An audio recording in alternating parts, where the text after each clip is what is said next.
Welcome back students हमारे इस नए वीडियो में। और आज हम टेंस में जानने वाले हैं। टेंस का मतलब वो है जो वर्ब के एक्शन का टाइम बताता है, ठीक है। और यहाँ पर टेंस कितने टाइप के हैं? टेंस 3 टाइप के होते हैं जनरली। वो है पास्ट, प्रेजेंट और फ्यूचर। और उसके 4 डिवीजन होता है। ये कैसे कैसे? जैसे present indefinite, present continuous, present perfect, present perfect continuous. इस तरीके से past indefinite, past continuous, past perfect और past perfect continuous. Future indefinite, future continuous, future perfect और फ्यूचर परफेक्ट कंटिन्यूअस, ठीक है। इसके 2 वॉइस होते हैं, एक्टिव वॉइस और पैसिव वॉइस। फिलहाल पैसिव वॉइस को अभी सीबीएसई ने इस साल सिलेबस से हटाया है, एक्टिव को रखा है, ठीक है। तो अब हम जानेंगे टेंस के हर पार्ट को और समझने की कोशिश करेंगे कि क्या नियम है, क्या रूल है, कौन सा वर्ब मतलब कौन सा टेंस किस बेसिस पे बनाया गया है और उसका हम कब इस्तेमाल करेंगे। तो हम सीधे एकदम प्रेजेंट टेंस से आते हैं। प्रेजेंट टेंस का पहला पार्ट है सिंपल प्रेजेंट टेंस। तो सिंपल प्रेजेंट टेंस का स्ट्रक्चर देख लो। Subject plus first form of verb plus S और ईएस होगा। यहाँ पर दोनों ही ईएस कर जाए। एस और ईएस मतलब क्या है कि सब्जेक्ट होगा, उसके बाद वर्ब का फर्स्ट फॉर्म होगा। जैसे I go, we go, you go, he goes, they go. अब जो थर्ड पर्सन सिंगुलर नंबर है इसके साथ ही केवल एस और ईएस होगा, ताकि सभी वर्ब के साथ नहीं होता। कुछ कुछ वर्ब इस नियम से बाहर है, इसमें थर्ड पर्सन सिंगुलर नंबर में एस और ईएस नहीं लगता। बाकी मैक्सिमम वर्ब में एस और ईएस लगता है। जैसे गोज, जी ओ है ये, इसके साथ ईएस लगता है, ठीक है। और अब जैसे टेक्स, टी ए के ई, तो टेक तो टी ए के ई पहले से ही है, उसके साथ एक एक्स लग जाएगा। तो इसको हम सिंपल प्रेजेंट टेंस कहते हैं। सिंपल प्रेजेंट मतलब जो घटना घटता है, हैबिचुअल जो वर्क होता है, जैसे लगेगा कि हैबिट की तरह है। जैसे ही गोज टू स्कूल, वो स्कूल जाता है, ऐसा हैबिट नहीं लग रहा है इस चीज़ को, जैसे हैबिट जैसा लग रहा है, उसको सिंपल हम प्रेजेंट टेंस या प्रेजेंट इंडिफिनाइट कहते हैं। प्रेजेंट इंडिफिनाइट और सिंपल प्रेजेंट टेंस एक ही है, ठीक है। इसके बाद हम इसका एग्जाम्पल देख लेते हैं। I take exercise daily, she reads a book in the library. मैं डेली एक्सरसाइज करता हूँ और वो लाइब्रेरी में किताब पढ़ती है। वो लाइब्रेरी में किताब पढ़ती है। ये जो सी रीड्स है वो इसलिए है क्योंकि सी अगर हम देखें तो वो थर्ड पर्सन सिंगुलर नंबर है। ये थर्ड पर्सन सिंगुलर नंबर है और ये थर्ड पर्सन के हिसाब से थर्ड और सिंगुलर नंबर है, मतलब संख्या में एक है, तो इसीलिए इसके साथ एस लगाया गया है नियम के अनुसार। अब आते हैं प्रेजेंट कंटिन्यूअस टेंस में। प्रेजेंट कंटिन्यूअस टेंस मतलब वर्तमान में जो चीज़ चल रहा है, वो लोग खेल रहे हैं, ये पढ़ रही है, जो काम कंटिन्यूअसली हो रहा है। इसका स्ट्रक्चर क्या है? Subject plus am is are plus verb plus ING. मतलब सब्जेक्ट, उसके बाद एम इज आर होगा, उसके बाद वर्ब रहेगा, फिर आईएनजी होगा। जैसे ही इज प्लेइंग, वो खेल रहा है, ही के बाद इज होता है क्योंकि ही थर्ड पर्सन सिंगुलर नंबर है, उसके साथ इज होता है। आई के साथ आई एम गोइंग, तो आई के साथ एम होता है, ठीक है। अब हम एग्जाम्पल के तौर पे यहाँ पर लेंगे ही इज। जैसे यहाँ पर देखो ही इज प्लेइंग फुटबॉल, वो फुटबॉल खेल रहा है। ही के बाद क्या होता है? ही के बाद इज होता है, ठीक है। इसके बाद I am studying in high school, मैं हाई स्कूल में पढ़ रहा हूँ, तो I am studying in high school, तो आई के बाद क्या होता है? एम होता है। इसका मतलब क्या है? मैं पढ़ रहा हूँ हाई स्कूल में, काम चल रहा है प्रेजेंट में, तो इसे हम प्रेजेंट कंटिन्यूअस के नाम से जानते हैं। इसके बाद है present perfect tense. Present perfect tense का स्ट्रक्चर क्या है? सब्जेक्ट प्लस हैज और हैव प्लस वर्ब का थर्ड। सब्जेक्ट प्लस हैज और हैव, हैज किसके साथ होगा? समझ ही रहे हो, थर्ड पर्सन सिंगुलर नंबर के साथ होगा। बाकी में सब हैव होगा और V3 होगा। V3 में मतलब जैसे he had done, he has done, तो ही हैज डन, ये डन है, डू डिड डन। डू है फर्स्ट फॉर्म, डिड है सेकेंड फॉर्म और डन है थर्ड फॉर्म। तो ये क्या प्रेजेंट परफेक्ट टेंस एक्चुअली है? क्या मतलब है कि कोई काम घटा है वर्तमान में और उसका इफेक्ट अभी मिल रहा है, तो इसको हम परफेक्ट प्रेजेंट परफेक्ट टेंस बोलते हैं। जैसे मान लो एक स्कूल प्रतिष्ठा हुआ है, the school has been established. हम हैज़ बीन एस्टैब्लिश्ड, इसकी प्रतिष्ठा हुई है, या he has established the school. अगर हम एक्टिव वॉइस में ले, he has established the school, उसने स्कूल की स्थापना की है। मतलब क्या है? अभी तक बच्चे स्कूल में पढ़ रहे हैं, इस टाइम पे, तो उसका उसने स्थापना की है, मतलब क्या उसका इफेक्ट अभी भी हम लोगों को मिल रहा है, कोई घटना घट चुका है और उसका इफेक्ट अभी भी जारी है, सो उसका मतलब वो प्रेजेंट परफेक्ट टेंस है। तो यहाँ पर सब्जेक्ट प्लस हैज़ और हैव प्लस V3 वर्ब का थर्ड फॉर्म। तो यहाँ पर देखो he has made this colourful chart, उसने इस कलरफुल चार्ट को बनाया है, ठीक है। उसका इफेक्ट क्या है, हम कलरफुल चार्ट हमारे सामने है, हम उसको देख रहे हैं। I have completed my assignment, मैंने अपना असाइनमेंट कंप्लीट कर लिया है, तो मैं निश्चिंत हूँ। तो अभी मैंने असाइनमेंट कंप्लीट कर लिया है तो मैं निश्चिंत हूँ, ये मुझे इफेक्ट मिल रहा है, फल मिल रहा है, ठीक है। तो ये है प्रेजेंट परफेक्ट टेंस। अब आते हैं प्रेजेंट परफेक्ट कंटिन्यूअस टेंस के बारे में। प्रेजेंट परफेक्ट कंटिन्यूअस टेंस क्या है? प्रेजेंट परफेक्ट कंटिन्यूअस टेंस है सब्जेक्ट प्लस हैज और have plus been plus verb plus ING. मतलब ये देखो, अगर आप कुछ समय से कोई काम को लगातार कर रहे हो तब कंटिन्यूअस टेंस का इस्तेमाल होता है। मैं आपको बता दूं, I have been reading in the school for 5 years, 5 साल से स्कूल में मैं पढ़ रहा हूँ। तो 5 साल से स्कूल में मैं पढ़ रहा हूँ तो एक काम लगातार मैं कर रहा हूँ, यानी कंटिन्यूअस टेंस है, लेकिन वो कुछ समय से, बट टाइम फ्रेम रखा गया है। तो ये टाइम फ्रेम रखा गया है, इसीलिए ये प्रेजेंट और परफेक्ट मिल गया है, क्योंकि मैंने लंबे समय से एक काम को कर रहा हूँ, लंबे समय में या कुछ समय, तो एक समय के टाइम फ्रेम के अनुसार एक काम को कंटिन्यू कर रहा हूँ, दैट इज़ वाई इसको हम कहते हैं प्रेजेंट परफेक्ट कंटिन्यूअस टेंस। तो इसका एग्जाम्पल है, I have been completing my assignment for last 3 days, मैं अपना असाइनमेंट कंप्लीट कर रहा हूँ पिछले 3 दिनों से, तो मैं कर रहा हूँ, अभी भी कंप्लीट काम चल रहा है, कुछ समय से चल रहा है, इसीलिए इसको प्रेजेंट परफेक्ट कंटिन्यूअस टेंस बोलते हैं कि एक जो काम है वो कुछ समय से कंटिन्यू हो रहा है और उसको टाइम फ्रेम को ले रहा है। कंटिन्यूअस टेंस, अब पूछोगे कंटिन्यूअस टेंस और परफेक्ट कंटिन्यूअस टेंस में डिफरेंस क्या है? डिफरेंस ये है कि कंटिन्यूअस टेंस में कोई टाइम फ्रेम मेंशन नहीं है, यहाँ पर टाइम फ्रेम मेंशन होगा। अब आते हैं पास्ट टेंस में। पास्ट टेंस पे पहले आते हैं सिंपल पास्ट पे। सिंपल पास्ट मतलब जो घटना घट चुका है, ठीक है, और घटना जो घटा है वो मतलब रिसेंटली घटा है या पास्ट में घट चुका है, दोनों को ही मीन करता है।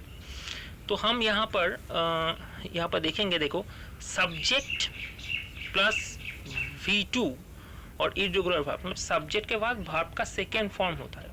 सब्जेक्ट के बाद का सेकेंड फॉर्म का मतलब क्या है? इसका मतलब ये है कि अगर मतलब गो है, गो का पास्ट फॉर्म है वेंट, यानी कि सेकेंड फॉर्म है। गो अगर V1 है तो वेंट V2 है, तो गो वेंट गन हम कहते हैं। तो इसीलिए हम यहाँ पर यही बात करेंगे कि ही वेंट टू स्कूल, वो स्कूल गया था, ही डिड दिस वर्क, उसने ये काम किया था।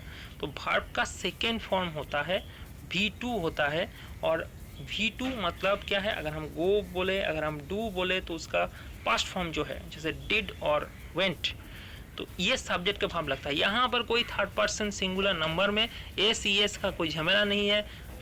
पास्ट सिंपल पास्ट टेंस का मतलब ही है सब्जेक्ट के बाद सीधा V2 बिठाओ, ठीक है। तो यहाँ पर जैसे ही कंप्लीटेड द असाइनमेंट, उसने असाइनमेंट कंप्लीट किया है। आई रेड द न्यूज़पेपर, यहाँ पर रेड क्यों, रीड नहीं किया, क्योंकि पास्ट टेंस में स्पेलिंग तो सेम रहता है लेकिन प्रोनाउंसिएशन डिफरेंट हो जाता है। तो आई रेड द न्यूज़पेपर मतलब मैंने न्यूज़पेपर पढ़ लिया है, मैं पढ़ चुका हूँ, ठीक है। तो मैंने न्यूज़पेपर पढ़ लिया, आई रेड द न्यूज़पेपर। इसके बाद हम चलते हैं पास्ट कंटिन्यूअस टेंस में। पास्ट कंटिन्यूअस टेंस मतलब अतीत में कोई काम चल रहा था, अभी नहीं हो रहा है, अतीत में चल रहा था, तो इसको हम कहते हैं पास्ट कंटिन्यूअस टेंस।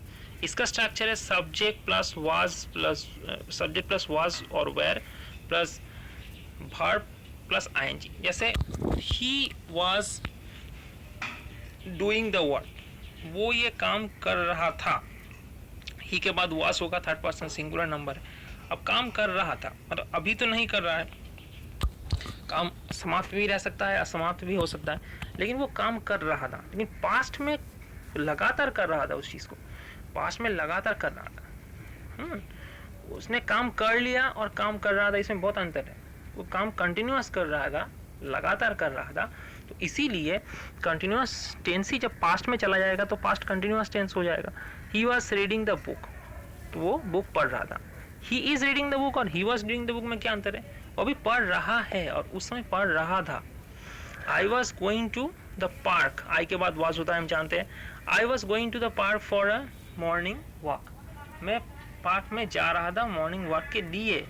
तो ये पास्ट में काम कर रहा था, काम कर रहे थे। ये अगर अतीत में कंटिन्यूअस टेंस चला जाए, अतीत में अगर काम कोई लगातार काम हो रहा था वो पास्ट कंटिन्यूअस टेंस है। अब हम बोलेंगे past perfect tense. Past perfect tense क्या होता है? पास्ट परफेक्ट टेंस होता है कि अतीत में कोई घटना घटा और उसका इफेक्ट अतीत में था, अभी नहीं।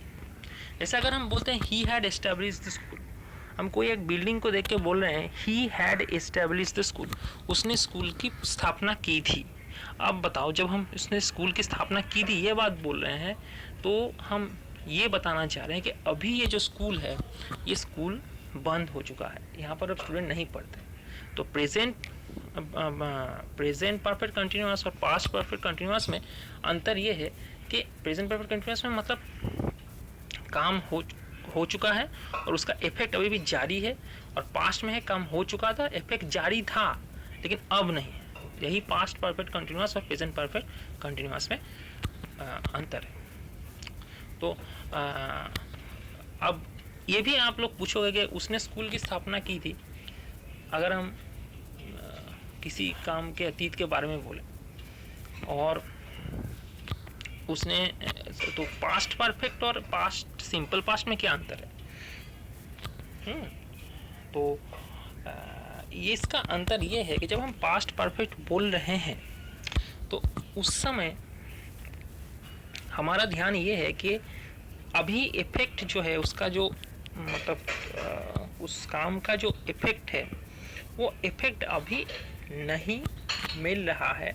लेकिन अगर हम सिंपल पास्ट की बात अगर करें तो उसमें उसने प्रतिष्ठा की, वो घटना घट चुका, वो भी ओवर हो चुका है। ठीक है, तो ओवर हो चुका है, अब उसका इफेक्ट बहुत समय तक मिला था कि नहीं, वो क्लियर नहीं करता, लेकिन पास्ट परफेक्ट टेंस वो क्लियर करता है। ठीक है, लगभग आप मोटे मोटे तौर पे ये जान लो कि पास्ट परफेक्ट टेंस मतलब है अतीत में कोई घटना घटा था जिसका प्रभाव था एक टाइम तक, अभी इस समय प्रेजेंट स्टेज नहीं है। और अगर प्रेजेंट स्टेज में है, वर्तमान में अगर है, तो हमें प्रेजेंट परफेक्ट टेंस का हेल्प लेना होगा। ठीक है, बहुत एकदम एक पतली सी डिफरेंस है। तो इसका स्ट्रक्चर है subject plus had plus V3, subject के बाद हैड प्लस V3, और यहाँ पर भी थर्ड पर्सन सिंगुलर नंबर का कोई एस का चक्कर नहीं है, या हैज़ या वाज इसका कोई चक्कर नहीं है। ही हैड एस्टैब्लिश्ड स्कूल, तो उसने स्कूल की स्थापना की थी। एग्जाम्पल देखो, I had finished my homework, मैंने अपना होमवर्क फिनिश कर लिया था। He had completed his task, उसने अपना टास्क कंप्लीट कर लिया था। तो ये है पास्ट परफेक्ट टेंस। अब आते हैं पास्ट परफेक्ट कंटिन्यूअस टेंस। ये तो बहुत आसान है कि अतीत में अगर कोई काम आपने लगातार किए थे, अभी आप नहीं कर रहे हो, एट प्रेजेंट आप नहीं कर रहे हो, अतीत में किए थे लगातार, तो उसको पास्ट परफेक्ट कंटिन्यूअस बोला जाएगा। उसी एग्जाम्पल को मैंने जो इस्तेमाल किया था उसी को ले लेता हूँ कि I had been reading in the school for 5 years, मैंने स्कूल में 5 साल तक पढ़ाई की थी।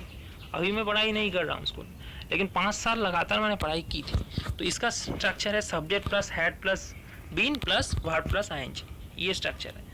तो यहाँ पर भी आपका वाज या वेयर या इज, इसका भी कोई चक्कर नहीं है, झमेला नहीं है। यहाँ पर आप एग्जाम्पल देख लो, he had been completing his assignment for the last 2 hours, पिछले 2 घंटे से वो अपना असाइनमेंट कंप्लीट कर रहा था।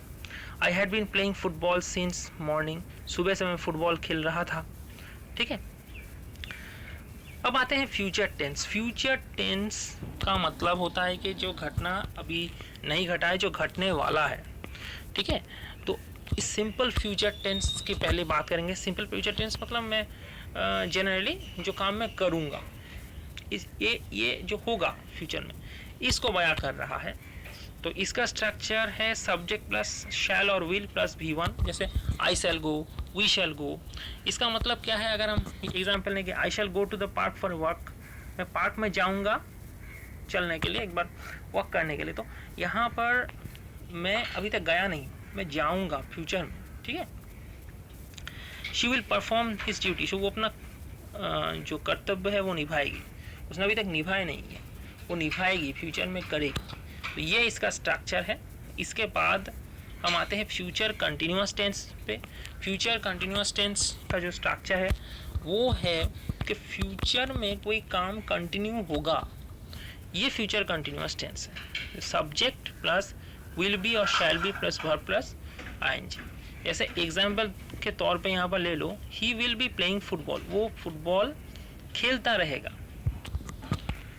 तो खेलेगा और खेलता रहेगा दोनों में अंतर नहीं लग रहा है, दोनों में ज़रूर अंतर है। खेलेगा तो हम जब घर जाएगा और वो खेलेगा, लेकिन खेलता रहेगा मतलब लगातार काम करेगा, घर जाके लगातार वो काम करेगा, ठीक है। ये सबसे बड़ी बात है। तो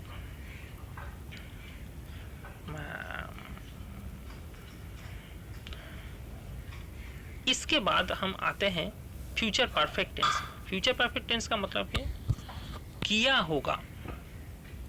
तो किया होगा, अब सब्जेक्ट प्लस विल है प्लस V3, ये फ्यूचर परफेक्ट टेंस का मतलब क्या है कि भविष्य में जाके कोई ऐसा काम वो करेगा जिसका इफेक्ट भविष्य में कुछ दिन तक रहेगा, ये है फ्यूचर परफेक्ट टेंस। इसका स्ट्रक्चर है subject plus will have plus V3। जैसे he will have played football, वो फुटबॉल खेलेगा। तो खेलेगा और उसका इफेक्ट रहेगा, उसका प्रभाव फ्यूचर में वर्तमान रहेगा। आई will have completed my assignment, मैं अपना असाइनमेंट कंप्लीट किया रहूँगा। इसका मतलब क्या है, मैं आपको एक एग्जाम्पल दिखाता हूँ इसका, आप आसानी से समझ जाओगे। अगर इसी टेंस को ले लो, I will have completed my assignment by March next year, अगर मैं बोलता हूँ नेक्स्ट ईयर के मार्च तक मेरा अभी तक असाइनमेंट कंप्लीट हो जाएगा, मतलब नेक्स्ट टाइम में मार्च अप्रैल में मैं रिलैक्स हूँ, तो मैं फ्यूचर, ये सब कुछ फ्यूचर है, और फ्यूचर में मेरा assignment, I will have completed my assignment by मार्च। इसका मतलब क्या है कि मार्च में मैं असाइनमेंट कंप्लीट करूँगा, अप्रैल में मैं फ्री रहूँगा, मतलब फ्यूचर में क्या हुआ, अप्रैल में क्या हुआ काम, मार्च में क्या हुआ काम, अप्रैल में उसका इफेक्ट जारी रहेगा। आया समझ में। इसके बाद फ्यूचर परफेक्ट कंटिन्यूअस आते हैं। इसके बाद क्या होगा कि सब्जेक्ट के साथ will have been plus verb plus ING, यानी कि फ्यूचर में अगर कोई काम लगातार होता रहेगा तो उसे फ्यूचर परफेक्ट कंटिन्यूअस टेंस बताया जाता है। जैसे he will have been watching the football match for over 50 minutes, 50 minute तक वो फुटबॉल मैच देखता रहेगा। तो फ्यूचर में ये चीज़ होगा, अभी तक देखा नहीं है, देखता रहेगा, और कितने समय तक, 50 मिनट तक। तो फ्यूचर में कोई काम लगातार एक टाइम फ्रेम पे होता रहेगा, उसके लिए फ्यूचर परफेक्ट कंटिन्यूअस। तो मैं आशा करता हूँ कि आप लोगों को समझ में आएगा, और अगर कोई कन्फ्यूजन है तो मुझे पूछ लेना। ये एक्टिव वॉइस है, और एक्टिव वॉइस का सिर्फ असर्टिव पोर्शन है, ये इंट्रोगेटिव पोर्शन भी नहीं है, इसे नेगेटिव पोर्शन भी नहीं है। पहले ही इंट्रोगेटिव और नेगेटिव बहुत आसान है, तो इसके बारे में भी आपको बता दूंगा। बहुत ही आसान है, जिस एक नॉट लगेगा या ऑक्सिलरी वर्ब आगे आएगा तो वो इंट्रोगेटिव बन जाएगा। तो आज के लिए इतना ही। अगर आपका कोई कन्फ्यूजन है तो मुझे कमेंट बॉक्स में ज़रूर बताना।